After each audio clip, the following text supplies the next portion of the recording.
C'est à nous. Très bien, parfait, bonjour. Je me présente, donc je suis Jean-Pierre Stéphan. Je suis président fondateur d'un beau festival qui est le Festival international de la photographie culinaire. Je vais vous en dire deux mots. À mes côtés, j'ai Gilles Autroche, qui est un de nos Bonjour. photographes festivaliers fidèles depuis plusieurs années. Gilles fait partie de notre équipe, de notre team. Trois mots sur le festival. Donc le festival, c'est sa 15e année cette année. Donc, première édition en 2009. La finalité de ce festival, c'est quoi? C'est de montrer au grand public et aux professionnels que de la photographie signée par des photographes professionnels ayant pour univers de réflexion notre alimentation, le résultat peut être ou doit être considéré aussi comme une œuvre d'art à part entière, comme un nu, un portrait ou un paysage. Donc le principe du festival, c'est que nous sélectionnons une vingtaine de photographes, français et étrangers, tous professionnels. Quasiment tous ne font que du culinaire depuis maintenant plusieurs années. On leur donne un thème tous les ans, puisque la photographie culinaire telle que nous la concevons au festival, ce n'est pas uniquement, et loin de là, la photo d'une recette dans une assiette. Ça peut être un produit brut, un produit transformé. Ce sont des environnements, des gens, des hommes, des femmes qui cultivent, qui transforment, donc des chefs qui distribuent. Donc c'est tout un univers, des lieux alimentaires, donc des cafés, des restaurants, des cantines. Donc c'est toutes ces niches qui font, à nos yeux, l'intérêt d'une telle manifestation. Donc 20 photographes, et on leur demande de faire un triptyque chacun, 3 photos, pour illustrer la thématique qu'on leur propose pour l'édition. Pourquoi 3 photos? Parce que sur un triptyque, ils ont l'espace de pouvoir raconter leur histoire photographique. Une photo, c'est toujours un peu trop limité dans l'espace pour pouvoir s'exprimer. Donc un triptyque, 20 photographes, donc on a 60 photos, et ce sont ces 60 photos qui circulent dans toute la France et à l'international pendant une année. Et donc on a commencé cette année par les Jeux Olympiques, puisque la thématique cette année, c'était donc les Jeux, en écho avec les Jeux.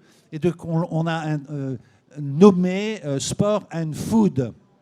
Ici, vous avez donc l'image officielle de Sport and Food, et donc qui est signée par Gilles. Et Gilles va vous dire 3 mots, 4 mots sur sa belle photo. Bonjour à tous. Je me présente, Gilles Auteroche. Je suis photographe-auteur installé dans le sud de la France, à Narbonne. Donc, concernant la photographie officielle, j'ai travaillé, j'avais une envie, c'était de travailler avec un mouvement, une personne, et instinctivement, c'était, on va dire, l'athlète du 100 mètres. C'est pour ça, c'est en fait le sportif, le sport, on va dire, le plus représentatif des JO. Et je me suis mis dans la tête que j'allais faire cet athlète en mouvement. Donc je suis parti sur une multitude de fruits et légumes. Donc là, vous voyez qu'une partie, mais c'est vrai que les tables de la cuisine étaient remplies d'aliments pour pouvoir sélectionner les bons produits, les bonnes formes. Il fallait pas forcément les plus beaux aliments. On va dire que j'ai plus étudié les courbes, les dimensions, parce qu'il fallait tout rendre assez homogène pour créer chaque fois les membres du corps de l'athlète. Voilà, donc et rester sur quelque chose d'assez cohérent. Bon, je vais juste rajouter le fenouil au milieu, sur le haut, qui représentait plus le cœur pour moi, et donc du coup c'était assez représentatif pour moi. J'ai tout mis sur une plaque de plexiglas, et après pour le fond, avec concertation avec Jean-Pierre et Naluter, le directeur artistique, nous avons décidé de mettre du violet.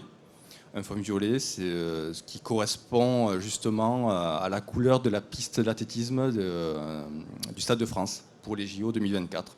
Donc ça représente complètement, et c'est assez chouette. Moi, je suis assez content de mon travail. Donc de préciser qu'effectivement, en écho avec les JO, donc, nous avons été labellisés Olympiade culturelle par le comité Paris 2024, et que nous sommes positionnés sur le parrainage du ministère de la Culture et également du ministère de l'Agriculture et qu'à nos côtés, nous avons comme parrainage institutionnel Guillaume Gomez, qui est l'ambassadeur pour la gastronomie. Et nous avons un chef parrain tous les ans. Et cette année, j'ai sollicité comme chef parrain Alexandre Mazia, qui est un 3 étoiles à Marseille. Et je l'ai sollicité pour deux choses, parce qu'Alexandre est un athlète de haut niveau, un ancien basketteur. Et il a été également sélectionné pour être le chef des cuisines du village olympique pendant toute la période des Jeux olympiques et paralympiques. Voilà. Donc voilà pour la fiche. Donc on va... Alors, donc, vous voyez donc à chaque photographe donc un triptyque ici. Donc c'est Claudia Albicer-Hund, qui est une photographe suisse. Claudia est mondialement connue pour ses natures mortes alimentaires, gastronomiques. Elle travaille pour de nombreux chefs dans le monde entier et pour beaucoup de revues. Ici, donc, elle a choisi donc 3 sports, la boxe, la natation et la course. Son idée, c'était de mêler un aliment avec chacun de ces sports. Donc la banane pour la boxe, l'avocat pour la natation et les barres multivitaminées pour la course. Son travail est toujours assez exemplaire dans sa structure de nature morte et de ses éléments. Elle met les éléments essentiels et elle a l'œil pour, dans une nature morte quelle qu'elle soit, d'avoir l'intelligence de gommer le superfétatoire, l'inutile. Ce qu'elle a gardé à ses yeux, c'était vraiment l'essentiel. Donc ça, voilà. En second, eh bien, nous avons le travail de Gilles, qui va donc vous le commenter. Donc pour ce triptyque, je suis parti donc sur 3 sports différents et dans mon idée, c'était vraiment de travailler sur les 3 disciplines les plus regardées en France. Donc à savoir l'athlétisme, la natation et le handball. Bon, j'hésitais à verrer avec d'autres sports comme le judo, l'escrime, mais plus au niveau de la mise en scène, c'était un peu plus compliqué pour moi. Donc je suis resté sur ces 3 sports qui sont quand même assez reconnus en France. Pour les couleurs, je suis resté du coup sur aussi les couleurs officielles des JO et j'ai attribué chaque couleur pour chaque sport. Donc concernant l'athlétisme, je ne pouvais pas refaire le coureur de 100 mètres, donc je suis parti sur la perche, le perchiste, et j'ai travaillé avec une asperge que j'ai pré-cuit pour lui donner cette courbure. Et après, chaque élément, je les ai positionnés, tout en respectant chaque fois dans le sac chromatique des couleurs complémentaires pour pouvoir faire les triades qui rendraient en fait, chaque image assez cohérente et homogène. Voilà. Autre photographe, Elsa Barré, qui elle là a choisi une discipline sportive traditionnelle asiatique qui est le kung-fu, et également donc le lier à un élément alimentaire asiatique également qui est le riz.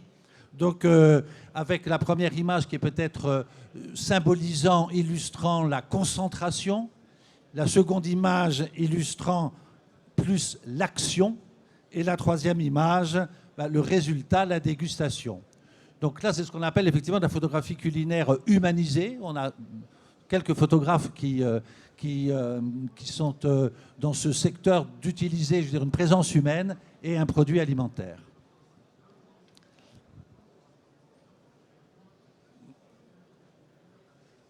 Caroline Bourgeois, elle a donc 3 univers. Le golf, le tennis de table et le tennis. Elle a voulu là manier l'excellence culinaire et l'excellence sportive. Dire que donc de montrer qu'il y avait un rapport entre une fabrication d'un chef, là auquel cas c'est plutôt des produits destinés à être sur un cocktail, sur un buffet, pensant que pendant les Jeux Olympiques, on pouvait faire du grignotage, mais du grignotage gastronomique.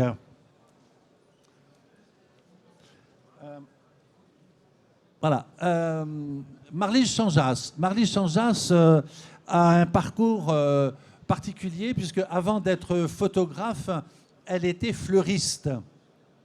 Et sa signature de l'ensemble de ses images culinaires, il y a toujours une présence de fleurs. Ça, c'est un premier point. Le deuxième point, c'est que elle a essayé de symboliser donc trois disciplines sportives, le tennis, le water-polo et le golf, au niveau chromatique de reprendre les couleurs fortes de chacune de ces disciplines et d'imaginer que lorsqu'il y a un vainqueur, le vainqueur, on lui offre toujours un bouquet de fleurs et le vainqueur, on lui remet un trophée. Donc là, le trophée, la coupe devient un peu un vase et donc les bouquets de fleurs, toujours en harmonie chromatique avec l'univers sportif qu'elle voulait illustrer.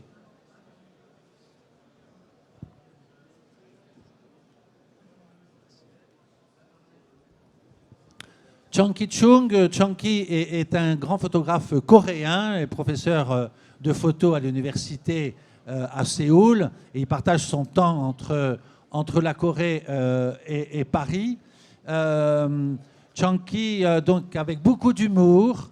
Et là, on voit encore une fois des choix chromatiques très denses et très forts pour chacune de ces images. Donc, il a appelé ça, avec beaucoup d'humour, les premières, ce sont les Pink Ladies qui font le grand plongeon. Il y en a déjà une qui a plongé avant les autres.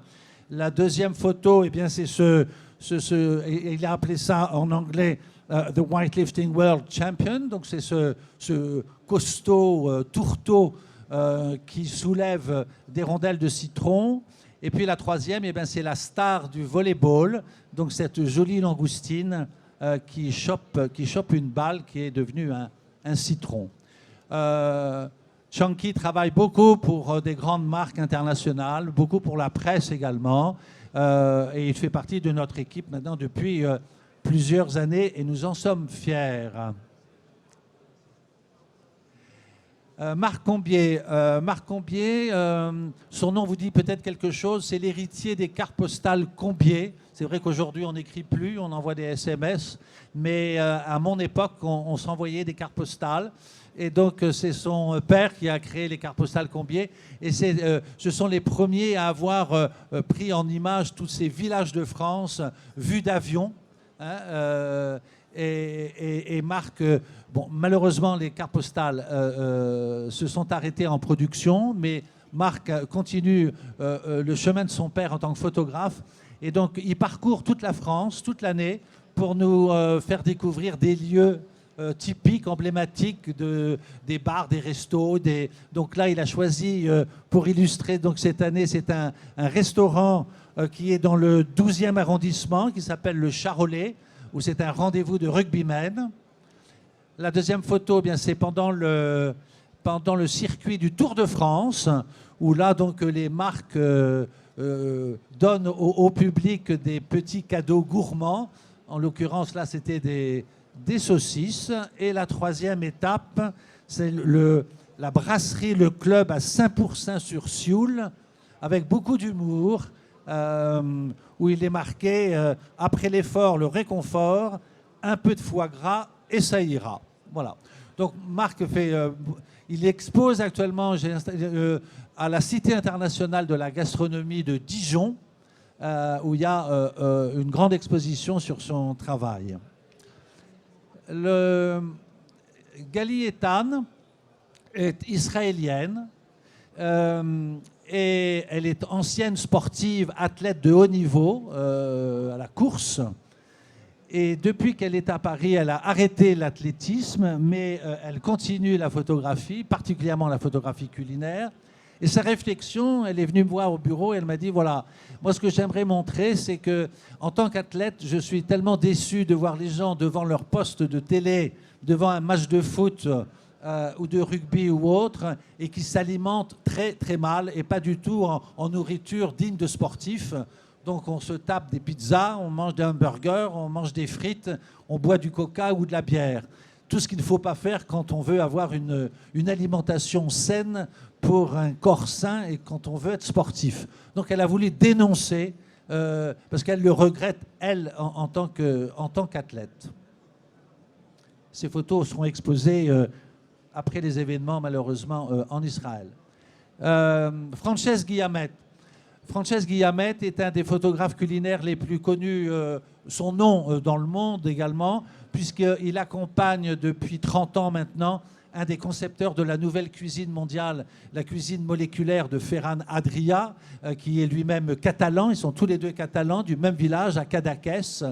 Et Frances Guillamette travaille avec un producteur de mini-légumes à Perpignan, la Maison Salle, où depuis 16 générations, ils sont sur le même terrain pour élever des légumes. Donc là, ils ont pris une mini-fleur de courgette pour en faire une flamme, la flamme olympique.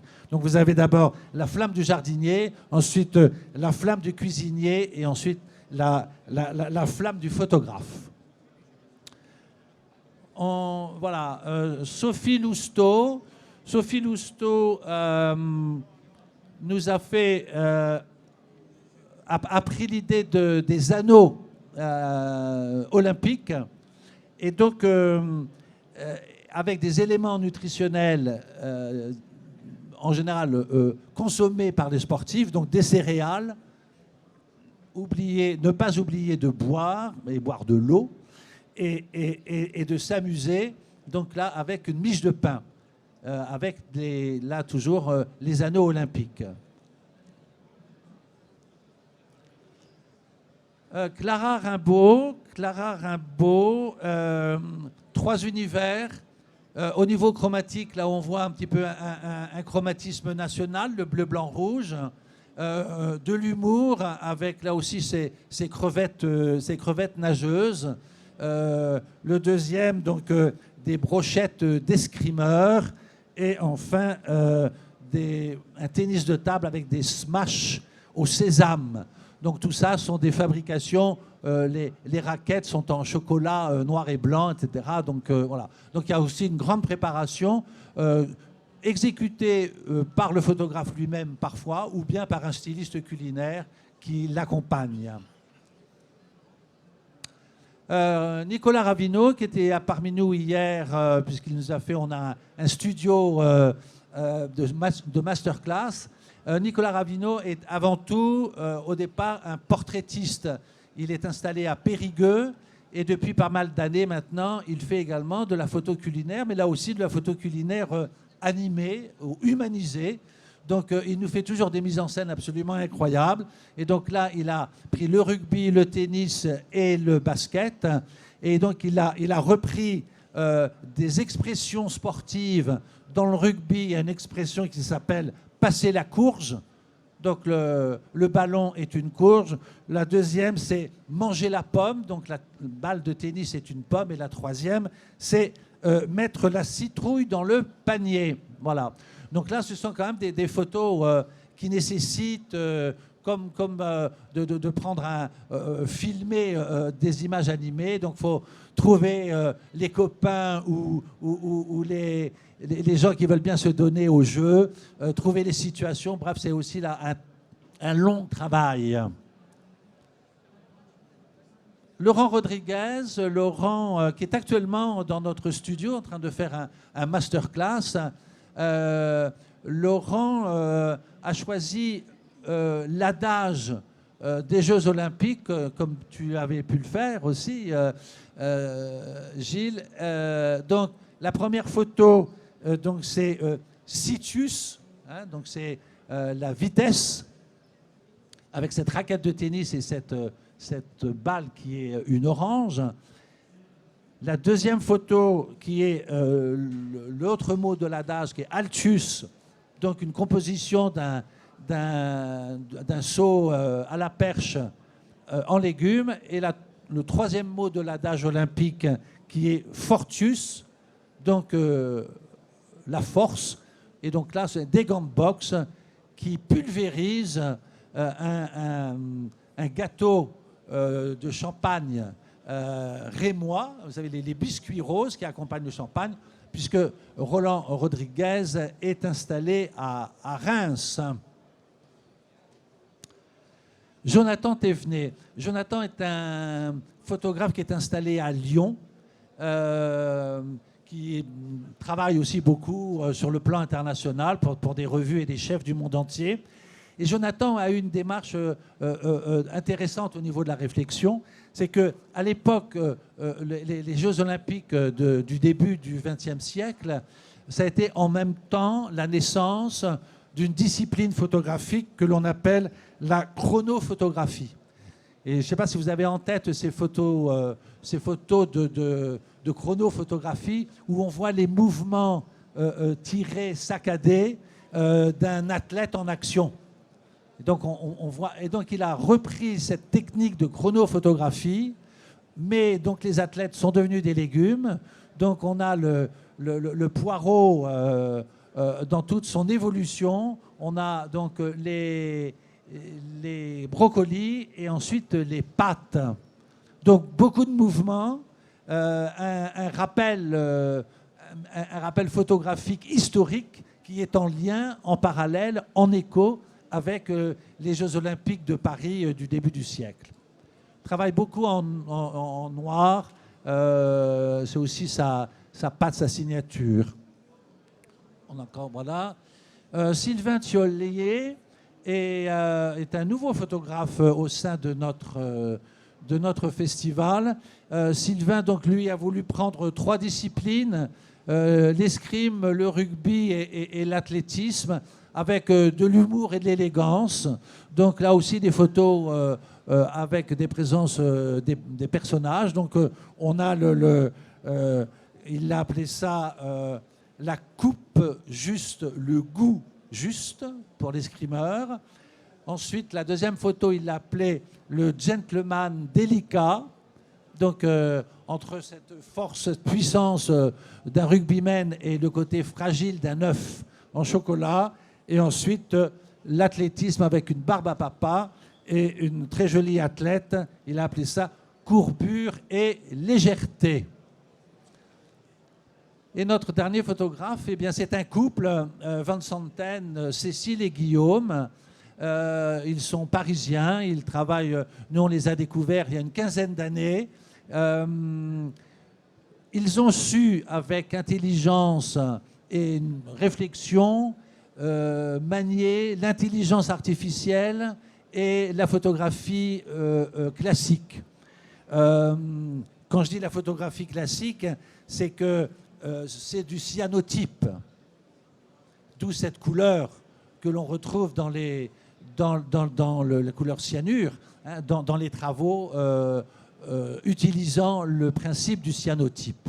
Donc, je ne pourrais pas vous expliquer le comment de leur fusion entre cyanotype et intelligence artificielle, mais le résultat est là. Et moi, quand j'ai vu le résultat dans le studio, j'ai trouvé ça particulièrement réussi, parce que très esthétique et très nouveau dans notre approche de regard d'une photographie dite culinaire. Voilà. Donc voilà ce que je voulais vous présenter. Vous avez les photos, une partie des photos sont dans le food court sur les grillages. On a donc des masterclass ce matin, cet après-midi et demain dimanche, toujours avec Laurent Rodriguez. Nous serons installés, là c'est la fin, nous serons installés au Salon international de l'alimentation également, à la porte à Paris-Nord, Villepinte. Voilà. Merci beaucoup. Merci Gilles d'être à mes côtés. Et puis je vous souhaite un très bon salon. Merci. Bonne journée à vous. Merci, bonne journée.